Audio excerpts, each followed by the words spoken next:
I'm sure that you have wished at some point that you could just set the clock back. Maybe you said something to someone that you regret.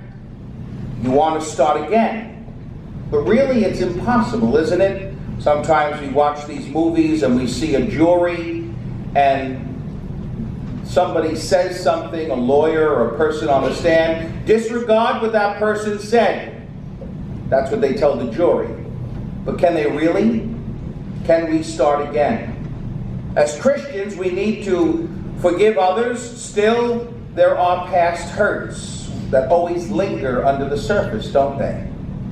It is impossible to start again. Impossible unless you are God. God, we know, our faith tells us, can do all things, including starting anew.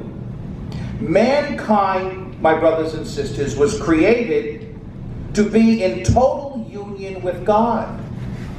But man chose to remove God from his priorities. Man sinned. Adam sinned. The forces of evil, the devil, appeared to win. But a Savior would come, the one we are preparing to celebrate in this Advent season. But a Savior would come who would defeat the devil, defeat death, and through total obedience to God, give us life. The Savior would be a man. The Savior would be a man capable of destroying the grip of the devil, and the Father would send the Word to complete this task, to become this man. But maybe we have to ask ourselves the question, how can this second person of the Blessed Trinity, the Holy One, Jesus, enter the world through a person who carried the mark of sin? When we are born into the world, I did 3 baptisms at St. Joseph's on Sunday, those children had original sin. They didn't commit the original sin. They contracted it, because we're all part of a human family. And when one member suffers, we all suffer. When one member does good, we all do good. We contracted original sin, the sin of our first parents.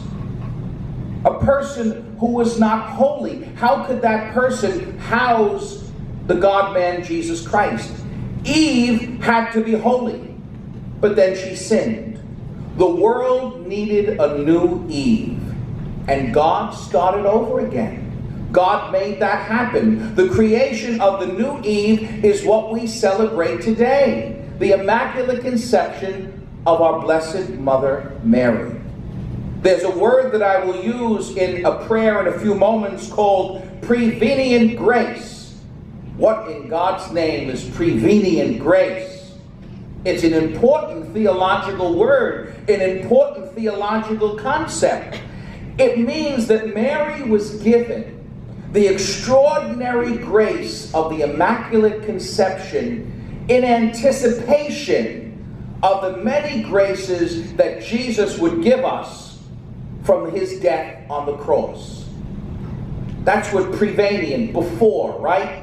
The graces that are given. And those graces are given to Mary, not an end in themselves. Mary is a means to lead us to Jesus. So the Immaculate Conception is a celebration of Mary, but it is also far more than this. It is a celebration of God's plan to save us from the very beginning with the conception of Mary. That's why Deacon Al read the Gospel of the Annunciation. The Savior will come through Mary because he is the Holy One. God never gives up on us. And we don't have a right to give up on ourselves. We always need to start anew. John the 23rd had a simple phrase, a little simple motto he had for living daily life. His motto was, now, today, I begin. Let that be the same for us.